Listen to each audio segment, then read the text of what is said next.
رسول اللہ صلی اللہ علیہ وآلہ وسلم نے ارشاد فرمایا، وہ جوان جس کی جوانی عبادت الہی میں گزری، اسے اللہ تعالیٰ روز محشر اپنے عرش کا سایہ عطا فرمائیں گے۔ رسول اللہ صلی اللہ علیہ وآلہ وسلم نے فرمایا، جس بندے کے پاؤں راہ خدا میں گرد آلود ہوئے، انہیں جہنم کی آگ نہ چھوئے گی۔ کہہ دو کہ بے شک میری نماز، میری عبادت، میرا جینا اور مرنا سب اللہ کے لیے ہے، جو تمام جہانوں کا پروردگار ہے۔ رسول اللہ صلی اللہ علیہ وآلہ وسلم نے فرمایا، اگر تم گناہ کرو یہاں تک کہ تمہارے گناہ آسمان تک پہنچ جائیں، پھر تم توبہ کرو تو اللہ پاک تمہیں ضرور معاف کرے گا۔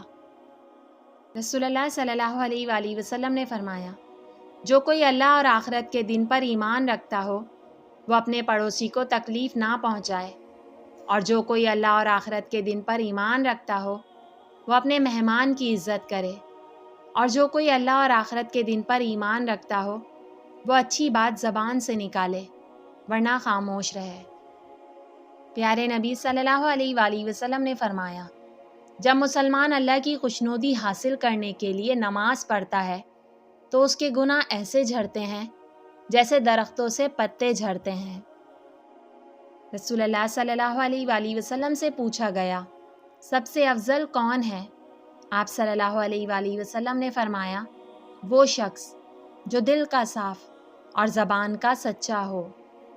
رسول اللہ صلی اللہ علیہ وآلہ وسلم کو جب کوئی کام سخت تکلیف و پریشانی میں ڈال دیتا تو آپ صلی اللہ علیہ وآلہ وسلم یہ دعا پڑھتے، یا حیّ یا قیوم برحمتک استغیث، اے زندہ اور ہمیشہ رہنے والے، تیری رحمت کے وسیلے سے تیری مدد چاہتا ہوں۔